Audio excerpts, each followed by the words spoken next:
Alright, so a lot of you guys were wondering why I went with the Krone HDP 1290 high speed over the John Deere. You know why I quit running the New Holland, and you obviously know why I would never buy a Case, because Case and New Holland are identical balers. The Heston, the reason I'm not buying a Heston baler is not because of the name, you know, but Heston's been very reliable in the haymaking market for many years. But what's happened is Heston is no longer in existence. It is now Massey Ferguson by Heston, which was bought up by AGCO, which is now cheapening those balers up to the point where they're streamlining them down to save money on metal and reducing the quality of the overall product. Neighbor here, he actually, on his Heston, actually split out where the boards are. Just split it out, expanded the seams. So you see this intricate webbing and this extremely overbuilt. To me, it seems overbuilt, which, you know, I like overbuilt. That's beautiful. You have this awesome framework in here, so that you don't have the problems that the Heston had. I didn't own a Heston ever. I have neighbors that have Hestons and they like them, but they're old Hestons. The neighbor that has the new Heston that had those problems, that is pretty much my gauge as to why I'm not going to buy a Heston. Now, why did I settle with the Krone over the John Deere? Well, Krone has 68% less moving parts than its closest competitor. 68% less moving parts means 68% less things I have to worry about. Now, with the New Holland, I believe the New Holland was the most complicated baler on the market. Honestly, I do. There's just it's so over-engineered, and there's so many things on it that you just got to shake your head at. Things that could have been done with, say, a drive shaft, which were done with a gearbox, with a enclosed chain gearbox. It wasn't even a gearbox; it was a chain box. Whereas this, you got a gearbox to a drive shaft to another gearbox, and this is some of the stuff that where there needs to be parts. There's actually parts. Instead of eliminating a bunch of chains, Krone has made 3 small chains. This is the longest of them, and it runs this is an idler, or a tensioner, not an idler, but a tensioner, and this is the drive that drives this upper auger, and that's all that drives. Who's that coming? Is that Tim? It is Tim. So you have these chains here, which is I'm perfectly cool with, because each chain runs an operation. So that's really cool to me. This chain here is driven the lower stub auger, and then in turn it drives another chain to drive the pickup. The pickup has no cam in it. It is a camless pickup, as most people know.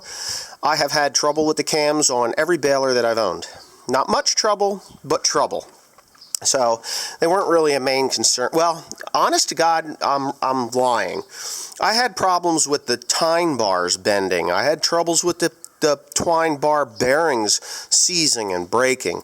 I had trouble with the twine bar bearing housings, the keepers. The ears would break off of them. I'd have trouble with them loosening up. So now I don't have any of that problem. That's gone.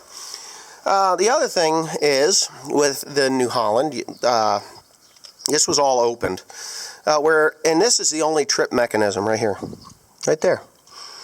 And all that does is trip one dog on a gigantic reel in there to stuff the plunger, to stuff the hay up into the plunger. So there's actually a great big wheel in there. Looks like a Hume reel off of a combine, bean head.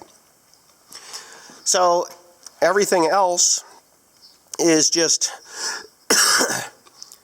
I don't know, it just seems so simple. It just seems so simple, and that's what drew me to this baler. Right here, these are the keepers, the fingers that keep the slice of hay to form the slice of hay. And then when, of course, to trip that, like I tripped it just now before I turned the camera on by accident, that'll cause this to come out of the way, and the dog or that stuffer bar will actually shove the hay up into the bale chamber. But there's twice as many of these fingers in here. Now, I never had any trouble with them bending, but I did break the bar on the New Holland. It was a round bar and it broke through. This is square hollow tubing. Looks to be, I don't know, geez, it's pretty thick. It looks to be like a 9 gauge or a 3/16 inch thick piece there, mounted onto definitely a 1/4 inch thick piece of steel here that is welded to a bearing. Very smooth operation if you move that. So that seems to be pretty good. Ease of access to the needles. Needles are streamlined. These actually look like New Holland needles, believe it or not. But they're not, because a New Holland goes on square yoke. I can move around here, and there's some really cool things about this. You know, you're going down the road and you got maybe a bale on the back that's about ready to come out of the bale chamber, but it's not quite there, but you got a long distance. Watch this. You pull that rod, boom. That locks the rollers. There's no way that bale can fall out on the ground. You just don't want to forget to. I mean, it won't matter if you forget to do that. It's going to be harder for the bale to fall off, so you want to remember to unlock that thing. You get over to this side, and there's a gearbox, okay, that comes off of the main gearbox, and I'll show you that in a minute. It goes to that Hume reel thing, that stuffer pre-charge mechanism, which is a huge ring and pinion gear with a clutch right there. And of course, then you have, off the same gearbox, it runs up and runs your knotters up there, which again is an open gear ring and pinion gear up top. Now, you come around here and you did see a little bit of the flywheel and that massive gearbox that's up in there. So oil for the hydraulics is all put up in there. The feeding system, there's actually 5 tine bars instead of 4, which was another plus for me. And if you see how easy this thing turns, and it really does turn easy, that's your lower stub auger, which is run by one chain on this side, similar to the New Holland, and it runs off of the reel, which, if you look inside there, is one massive chunk of metal in there that is all bolted together. So no chance of twisting that shaft off. Now, if you see all those bars that are there that go across on the bottom side, that's what actually rakes the hay into that pre-charged chamber and forms the slice of hay. And the guides that goes through on the New Holland and the Heston, they're tiny, thin little pieces of tin, like, I'm going to say 14 gauge pressed metal, where on there, that looks to me like it's a 5/16 or 1/2 inch thick piece. 5/16, maybe even 7/16. Yeah, I'd say 7/16 of an inch thick plates all the way across there, so that you're not going to have damage to that reel, even if you do send a rock in there. So everything, and actually the spikes on the end, they're cast. They're not even that welded steel. They're cast, and they are replaceable. So those can be replaced. So if you got any issues, this baler does not have a cutter, so we don't have to really worry about that anymore, which saves me a lot of money on the price of the baler. The baseline price of this baler is $199,000. That's a lot of money. It is a lot of money. I mean, we're talking buco bucks to run this baler. So, to buy this baler. Yeah, it's not for the faint of heart. This business is not cheap. It's not as profitable as you would think it is. I turn over balers because I need reliability. Hopefully this baler is so reliable that I don't have to trade it in for, I don't know, 4 or 5 years. If I can have this baler for 5 years, it will be paid for in 5 years and still retain enough value that it was worth it. So as long as I do have a 3-year warranty with this thing and 40,000 bales, which I'm expecting to be somewhere around 30,000, 40,000, probably 40,000 bales in those 3 years. So 40, possibly more. But anyways, that was worth $6,500. That's what that cost me. So the real reason I went with the Krone was two reasons. The warranty that I was able to purchase, which is great. I mean, if this thing completely grenades, like the plunger goes shooting out the ass end of this thing and the gearbox goes flying up and hits me in the head, it's covered. So I'm good for that. That was $6,500. That's definitely worth the $6,500. You know what's really better about this thing? There's a lot of things that are really better about this thing, but it drives from one side for the pickup and the other side for the drum. Yeah. Yep. There's a lot of really good features on this thing. So, I'm hoping that this baler, excuse me, lasts the way it's supposed to.